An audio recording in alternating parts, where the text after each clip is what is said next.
6월 7일 새벽 예배를 하나님께 드리겠습니다. 오늘 우리에게 주신 하나님의 말씀 마태복음 9장 9절에서 13절의 말씀입니다. 예수께서 그곳을 떠나 지나가시다가 마태라 하는 사람이 세관에 앉아있는 것을 보시고 이르시되 나를 따르라 하시니 일어나 따르니라.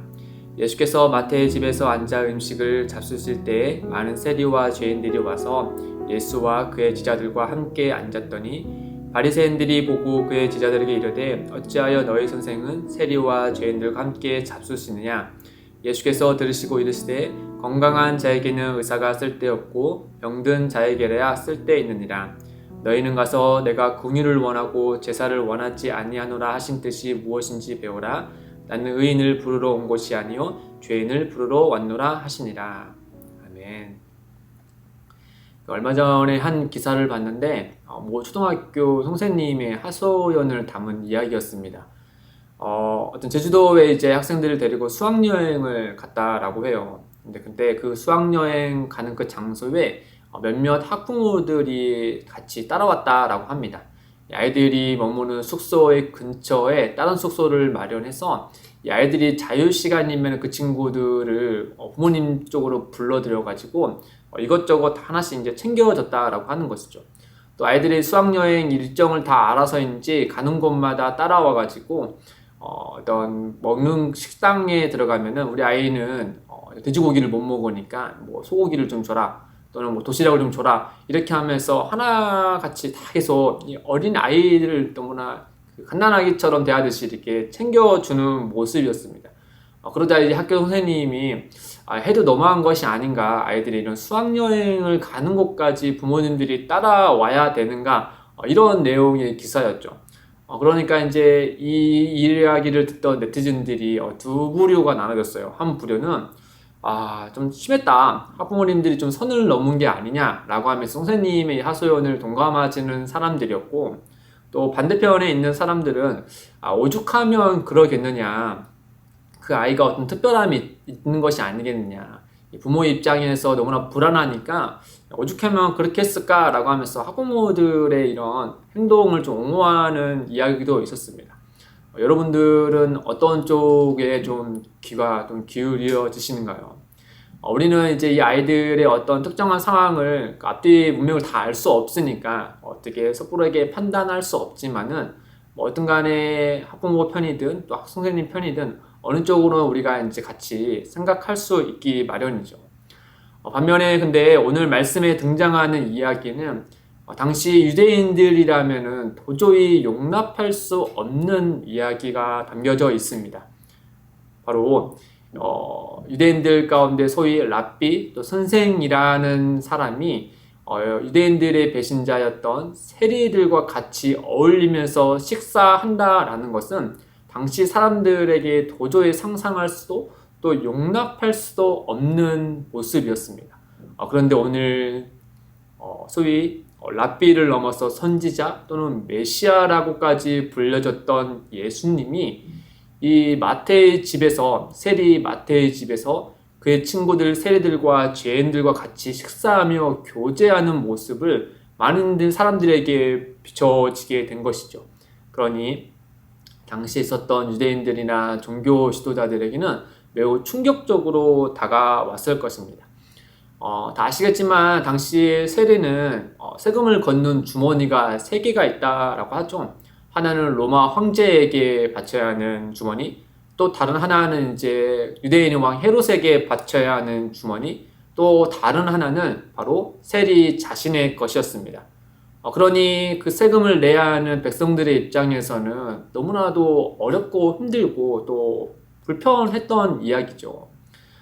과거 우리가 일제강점기 시대에 있었을 때 친일파 사람들 중에 불과 있었다라고 생각해 보면은 그 당시 일반 백성들의 입장에서는 너무나도 분통하고 또 그 세리와 같은 자들이 배신자, 매국노라고까지 생각을 했겠죠.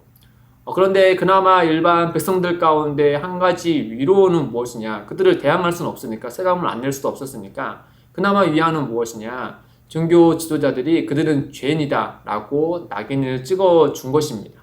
그러니 죄인이고 또 하나님 백성이 아니다 라고 여겨졌으니 그나마 일반 백성들에게는 어떤 힘으로 그들을 대항할 수 없었으니까 한 가지 위로를 받을 수 있었던 것이죠.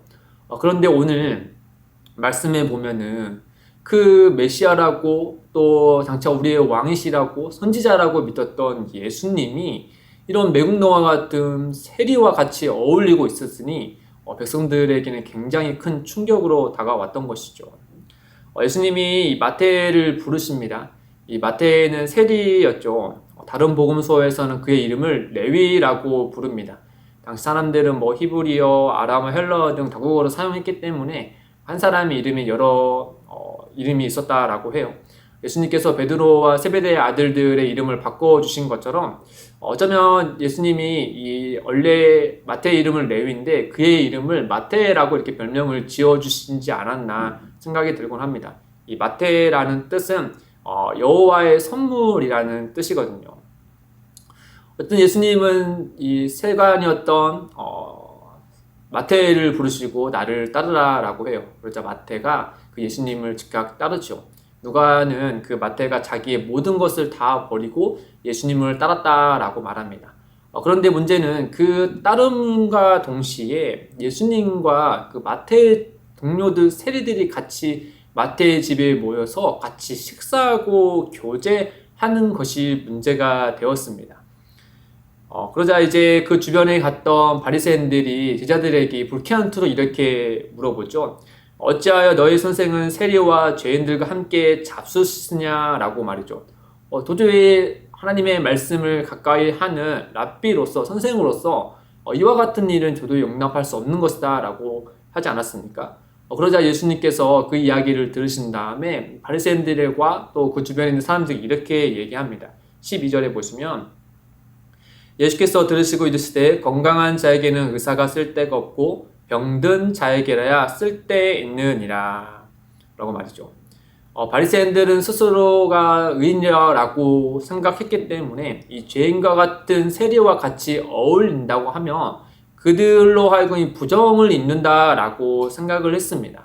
그러니 자기의 의인됨을 지키기 위해서라도 또 그것과 구별하여서 세리가 죄인이라는 것을 낙인 찍히기 위해서라도 그들과 어울려서는 안 됐죠. 그러나 예수님의 생각은 발상은 완전히 다른 것이었습니다. 예수님은 건강한 자에게는 의사가 쓸데가 없고 병든 자에게라 라고 쓸데가 있다 라고 말씀하신 것처럼 예수님은 완전한 의인이시죠. 하나님의 아들이시지 않습니까? 근데 그가 오히려 그런 죄인들과 부정한 자들에게 들어가서 그들의 부정을 본인이 입는 것이 아니라 오히려 그들을 깨끗하게 하실 수 있는 분이다. 의사와 같은 존재이다. 영혼을 치료하시는 분이다. 라는 사실을 대해서 예수님은 말씀하고 있는 것이죠. 앞서 9장 1절에서부터 보면은 중풍병자를 치료하는 장면이 있지 않습니까? 그 자리에서 예수님께서 무엇을 드러내셨나요? 바로 예수님에게 죄를 사하는 권능이 있다라는 사실을 만인들에게 드러내셨죠. 마찬가지로 예수님께서 세리와 죄인들과 같이 어울리면서 예수님의 목적은 바로 무엇이냐? 그 영혼들을 치료하고 그 영혼들을 깨끗하게 하기 위해서 그 영혼들을 구원하는 일이었습니다.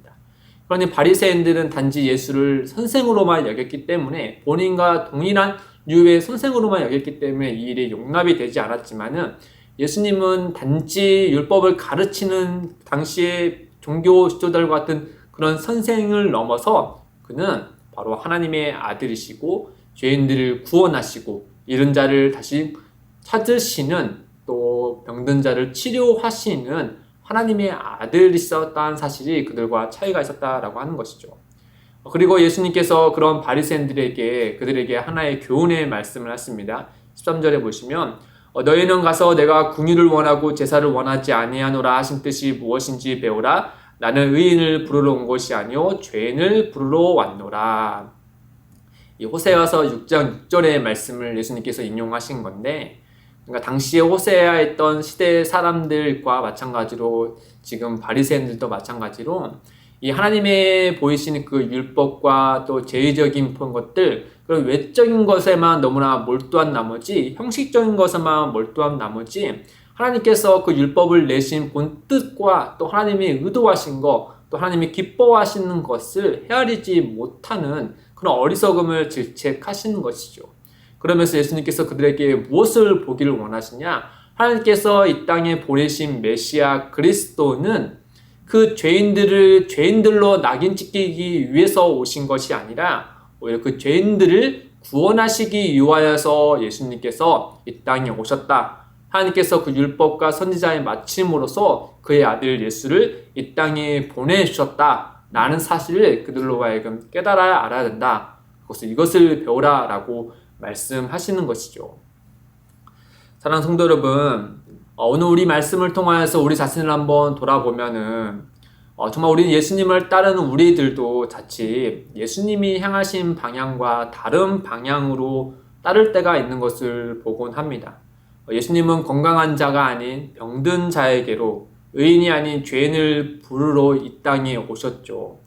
그 말은 우리가 원래는 세리 마태와 같은 또 병든 자였고 죄인이었다라는 사실입니다. 그러나 예수님 안에서 우리는 깨끗하게 되었고 또 구원받는 하나님의 사람이 되었던 것이죠. 그런데 그런 은혜를 우리가 입었음에도 불구하고 어느 순간부터 우리가 건강한 자가 되었고 또 의인이 되었다라는 생각 속에 예수님이 가신 길이 아닌 바리새인들이 가는 길에 우리의 발걸음을 옮기고 있지 않은지 우리 스스로를 돌아봐야 될 것 같습니다. 가정에서, 직장에서도 교회에서 말이죠. 그것은 우리가 어디인지는 일일이 다 설명할 수 없지만 예수님께서 가신 길의 공통점은 바로 무엇이냐? 사람들에게 인기가 없는 곳이었습니다. 그 당시 사람들의 또 배척하는 그런 곳이었죠. 비천한 곳이고 낮은 곳이고 또 때로는 불편한 곳이었습니다. 그런 예수님은 그곳을 가시고 또 세리 마태에게 그곳을 따르라 라고 말씀하신 것이죠. 그리고 마태는 그 길을 따라갔습니다. 사랑하는 성도 여러분, 바리새인들의 눈에는 세리들과 어울리는 예수님의 모습은 매우 못마땅하고 부정한 모습으로 보였을 겁니다. 반면에 그 예수님과 같이 교제하고 웃고 즐거워하는 세리들에게는 예수님이 어떤 모습으로 비춰졌을까요? 자기들과 함께 하시는 예수님을 보고 그 자리에서 하나님의 능력을 맛보아 알았을 것입니다. 마치 아픈 사람이 의사의 진단과 치료책으로 통증으로부터 자유할 때 그 놀라움을 경험하는 거 아니겠습니까? 그 세리들과 죄인들이 그 예수님이 오심을 통하여서 그와 같은 자유와 또 기쁨을 누리게 되었다라고 하는 것이죠. 이것이야말로 능력이죠. 예수님은 그 능력의 자리로 세리 마태를 따르라라고 그에게 명령하시고 또 오늘 우리에게도 마찬가지로 말씀하고 계시는 것입니다. 이 말씀을 통하여서 예수님을 더욱더 바르게 따라갈 길을 소원합니다 라고 주님 앞에 나아가시기를 주님의 이름으로 축복드립니다. 함께 기도하겠습니다. 하나님 아버지, 죄로 인해 병든 우리에게 영원한 치료자 되신 예수 그리스도를 보내주셔서 감사합니다. 그 은혜를 늘 깊이 생각하고 감사하며 살아갈 수 있도록 우리를 인도하여 주옵소서. 주님, 우리 모두는 제자 마테오와 같이 주님의 부르심을 따르는 성도라는 점을 우리가 기억하고 날마다 예수님의 가신 길을 따라갈 수 있도록 우리를 인도하여 주옵소서. 감사하며 예수님의 이름으로 기도드립니다. 아멘. 오늘도 두 가지의 기도 제목을 두고 함께 기도하겠습니다. 첫째, 우리를 부르신 예수님께 감사하고 부르심에 합당한 자리에 섬기는 자로서 있게 하옵소서. 둘째, 기쁨이 되는 교회의 문턱을 예수님께서 기뻐하시는 바대로 낮아지게 하시고 삶 가운데 허덕이는 잃어버린 영혼들이 어려움 없이 올 수 있도록 역사하여 주옵소서. 이를 위해 함께 기도하며 나아가겠습니다.